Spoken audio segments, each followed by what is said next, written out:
नमस्कार, मैं हूं आरती भट्ट और आप देख रहे हैं आईपा यानी कि all India progressive politic association. ये एक ऐसा मंच है जहां हम बात करते हैं प्रगतिशील राजनीति की। और आज बात करने के लिए हमारे साथ मौजूद हैं रजनी पांडे जी। रजनी पांडे जी उदय वेलफेयर फाउंडेशन के अंडर मंचिंग नट्स में दिव्यांग बच्चों के स्वरोजगार के लिए काम करती हैं। स्वागत है मैम आपका। Thank you so much. तो मैम, सबसे पहला सवाल मेरा यही है कि जो आईपा द्वारा ये मुहिम चलाई जा रही है कि प्रगतिशील राजनीति के बारे में बात हो, उन मुद्दों के बात हो जो जन सरोकार से जुड़े हैं, तो इस मुहिम के बारे में आपका क्या कहना है? पहली बात तो आईपा का धन्यवाद कि वो ऐसा कुछ करने का सोच रहा है, क्योंकि जितनी मीडिया चैनल्स हैं वो लगातार ऐसा कुछ कर नहीं रहे हैं जिससे उन पूरी जनता को, क्योंकि जनता की भी गलती नहीं है, जो टीवी में दिखाई दे रहा है वो उसको सच मान रहे हैं क्योंकि वो बहुत सीधे हैं और एक कोने में बैठे हैं कहीं और अपने टीवी के ज़रिए वो जो देख पा रहे हैं उतना ही वो सच मान पा रहे हैं।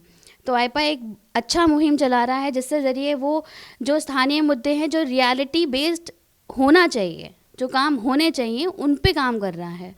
तो इससे अच्छा कुछ नहीं हो सकता कि ऐसी, तो मुझे लगता है आईपा जैसी और संस्थाएं होनी चाहिए जो लोगों को जुटा के जो असली मुद्दे हैं उनको बाहर लाएं ताकि कुछ काम सच में हो सके। तो आपका जो ये फाउंडेशन चल रहा है, जो आप काम कर रही है दिव्यांग बच्चों के लिए, ये एक बहुत बेहतर काम है, तो इसके बारे में कुछ बताइए। मंचिंग नट जो है, जो उदय वेलफेयर फाउंडेशन के अंडर में है, वो बेसिकली हमारे जो दिव्यांग बच्चे हैं जिनको हम दिव्यांग कह रहे हैं, वो उनके अंतर्गत बहुत सारी कैटेगरीज आ जाती हैं। लेकिन उससे अच्छा है कि हम उनको दिव्यांग कह के ढकने से अच्छा है हम उनको बताएं कि वो क्या हैं। तो वो उनको हम अपंग, विकलांग, बहुत तरीके से हम उन्हें नाम दे देते हैं।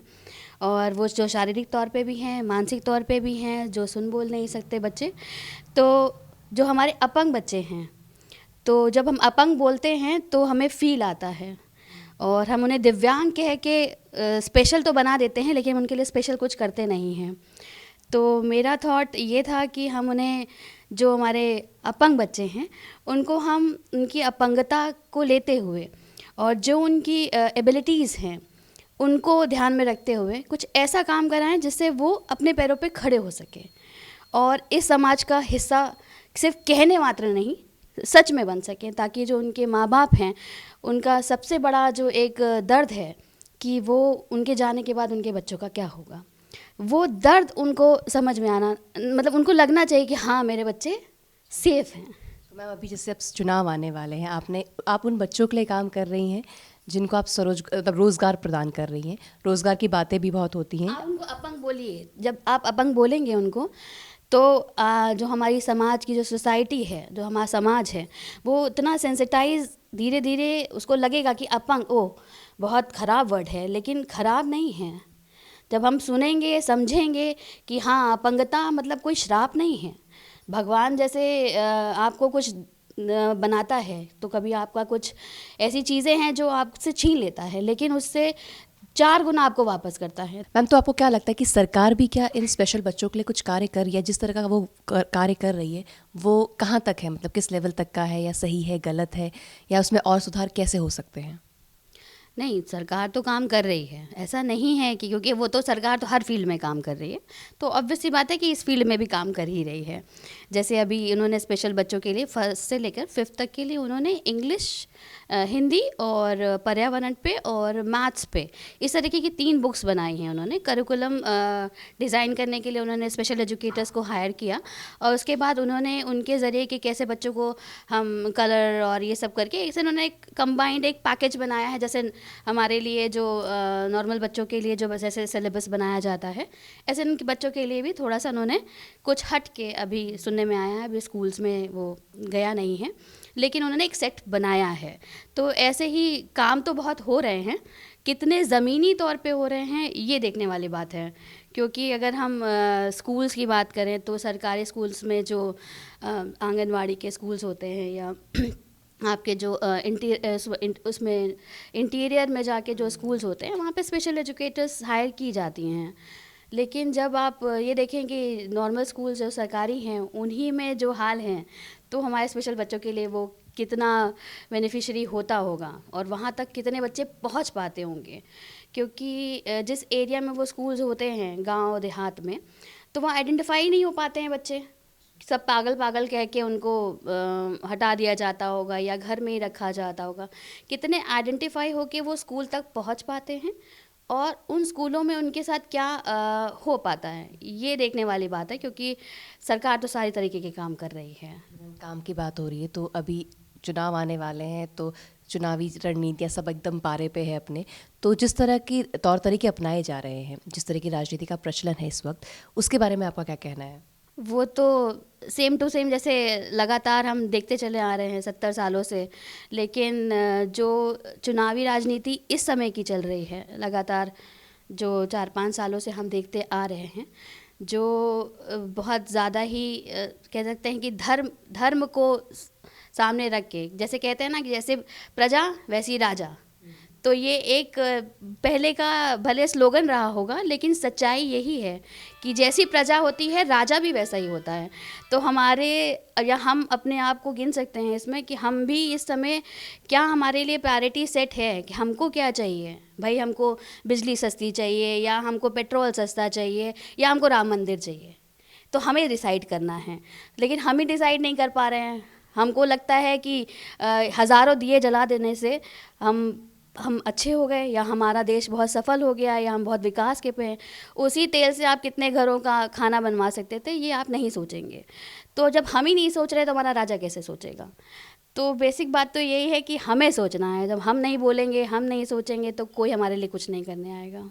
जो मुद्दे उठाए जाते हैं राजनीतिक पार्टियों द्वारा, कि आपने जिस तरह से बात की, मंदिर की बात की, तो आपको क्या लगता है कि मुद्दे आखिर होने क्या चाहिए? लोगों को क्या समझने की ज़रूरत है कि इस समय आपके बेसिक मुद्दे क्या हैं? मैं हाउसवाइफ हूँ और साथ में काम भी करती हूँ। तो मेरे तो बेसिक मुद्दे बहुत छोटे छोटे होंगे, लेकिन वो छोटे छोटे ही मुद्दे आपको जीवन में इतना संघर्ष दे देते हैं कि आपको समझ में नहीं आता कि आप पकाएं क्या और जाएं कहाँ। पेट्रोल है, खाना है, आपकी ग्रोसरी इतनी महंगी है। आप 500 का नोट आपने 50 का नोट बना दिया है कि आप जैसे ही खोलते हैं उसको वो ख़त्म हो जाता है। तो अगर हम आम जनता के उसमें कहें तो हमारा भैया तेल, हमारी चीनी, हमारा प्याज, हमारा तेल ये सस्ता हो जाए तो हमारी जो लाइफ है, मतलब अगर हमारा घर का खर्चा 25,000 रुपये है और वो 25,000 अगर लगातार इतनी महंगाई में वो 25,000 कब वो 5,000 में ख़त्म हो जाता है नहीं पता चलता। तो ये तो सरकार के लिए तो बेमानी बात होगी, लेकिन हम आम लोगों के लिए तो यही सब कुछ है, क्योंकि हमारा जीवन यही है। हम सुबह से शाम तक काम ही इसी के लिए करते हैं कि हमारा जीवन सही से चल पाए। लेकिन उस जीवन में हम क्या ले पा रहे हैं, इनटेक कर पा रहे हैं, क्या हेल्दी खा पा रहे हैं? जब इतनी महंगाई होगी तो आदमी दाल चावल रोटी सब्जी में ही काम चलाएगा। कितने गांव में भी मैंने सुन रही थी मैं, तो वहाँ पे तेल से सब्जी बनना ही बंद हो गया है, नहीं है गरीबों के पास। आप जो बेसिक मुद्दे हैं, किसान इतने टाइम से बैठा हुआ है ज़मीन पे, इतने पूरा साल होने वाला है, आप उस पे काम नहीं कर रहे हैं। तो जब किसान जो पैदा कर रहा है उसी को खाने के लिए नहीं है, उसके बच्चों के लिए नहीं है, तो ये तो हम ही को सोचना है। तभी तो किसान इतने टाइम से वहाँ बैठा है कि हमारे लिए सोचो। तो ये तो सरकार को देखना ही पड़ेगा। आपको क्या लगता है कि शिक्षा, स्वास्थ्य और प्रगति ये सब हमारे चुनावी मुद्दों में कब आएंगे? राजनीति का हिस्सा कब बनेंगे? जब हम खुद चाहेंगे। हम जब खुद चाहेंगे कि हमारा हम क्यों प्राइवेट स्कूल्स में 7-7 हज़ार फीस दें, जब सरकार ने हमको दे रखा है। कनाडा में आपका बच्चा पैदा होते ही वो सरकार का हो जाता है। ऐसा नहीं, हमारी सरकार में भी ऐसी है चीज़ें जो आपको शिक्षा, स्वास्थ्य सब देता है, लेकिन किस क्वालिटी का दे रहे हैं आप? कहने को तो आप सब दे रहे हैं, लेकिन दे कुछ नहीं रहे हैं।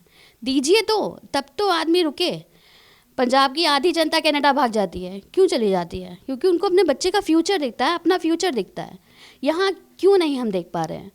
आप कहने के लिए सरकारी स्कूल हैं, कहने के लिए सरकारी हॉस्पिटल्स हैं, कहने के लिए मिड डे मील है, क्या मील दे रहे हैं आप बच्चों को?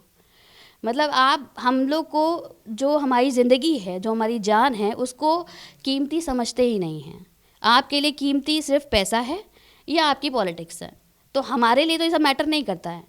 मैं 4 साल से सिर्फ इसीलिए नोटा दबा रही हूँ क्योंकि मेरे लिए ये सब बेकार लोग हैं। मेरे लिए तो वो सही होगा जो मेरे बेसिक मुद्दों पे काम करेगा, जो मुझे हेल्प करेगा।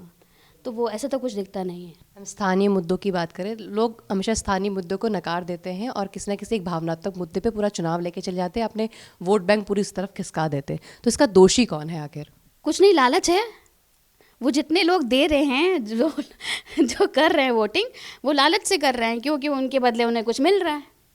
जिनके पास लालच नहीं मिलता, जिन तक लालच नहीं पहुंचता है, वो जो बनाता है वो दबा के आते हैं। लेकिन जिन तक लालच पहुंच जाता है, चाहे वो कैश के तौर पे हो, चाहे वो आपके लिकर के तौर पे हो, वो जब पहुंच जाता है उनके हाथ में तो वो उस पर दबा देते हैं जहाँ उन्हें दबाना होता है। तो आप लालच से जीत रहे हैं बेसिकली, और कुछ नहीं है। लालच दे रहे हैं और भावनात्मक तौर पे तो सिर्फ उनके पास 2 ही 3 ऑप्शंस हैं, तो आप खेल लीजिए जितना खेल सकते हैं। अब आपको क्या लगता है कि इसका उपाय क्या है? कब ये राजनीति बदलेगी, किस तरीके से बदलेगी?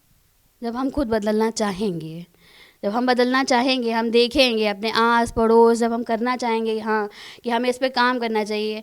अब मैं अगर ये सोचूं कि मुझे जब तक अच्छे से फ़ंड नहीं मिलेगा सरकारी, तब तक मैं अपने बच्चों के लिए कुछ नहीं करूँगी, तो अगर मैं ये सोचती तो मैं ये शुरू नहीं कर पाती अपना प्रोजेक्ट। तो इसके लिए मुझे भले अपने पास से पैसे लगाने पड़ रहे हैं, लेकिन ये मेरा काम है और मुझे इसको किस तरीके से करना है। लेकिन ये मेरा काम नहीं होना चाहिए था, ये समाज का काम होना चाहिए था। वो बच्चे समाज का हिस्सा हैं, तो आप उनको फॉर ग्रांटेड लेके बैठे हैं। लेकिन मेरी कोशिश ये है कि जब ऐसी छोटी छोटी कोशिशें होंगी, जैसे मैंने अपने घर से शुरू किया, ऐसे अगर हर घर में अगर कुछ सोच के शुरू किया जाएगा तो बात बढ़ जाएगी। आप हमारे इस मंच के द्वारा लोगों को, जो वोटर्स हैं अब आने वाले चुनाव में वोट देने जाएंगे, उनको आप क्या कहना चाहेंगे कि वो किन मुद्दों पर देख के वोट करें या कैसा प्रत्याशी चुने? अपना घर दे के वोट करें। अगर उनके घर में खुशहाली है, अगर उनको लगता है कि वो लोग खुश हैं, उनके बच्चे अच्छा पढ़ रहे हैं, अच्छी दवाई मिल रही है, अच्छा मेडिकल आपको मिल रहा है, तो आप देख लीजिए कि आपको किसको वोट करना चाहिए, किसको वोट नहीं करना चाहिए। तो मुझे तो ऐसा कुछ दिख नहीं रहा है, इसलिए मैं 4 साल से नोटा दबा रही हूँ और आगे आने वाले समय में कुछ नहीं दिख रहा है। धन्यवाद मैम। तो हमारे चैनल से जुड़े रहने के लिए इसे लाइक, शेयर और सब्सक्राइब करना ना भूलें। धन्यवाद।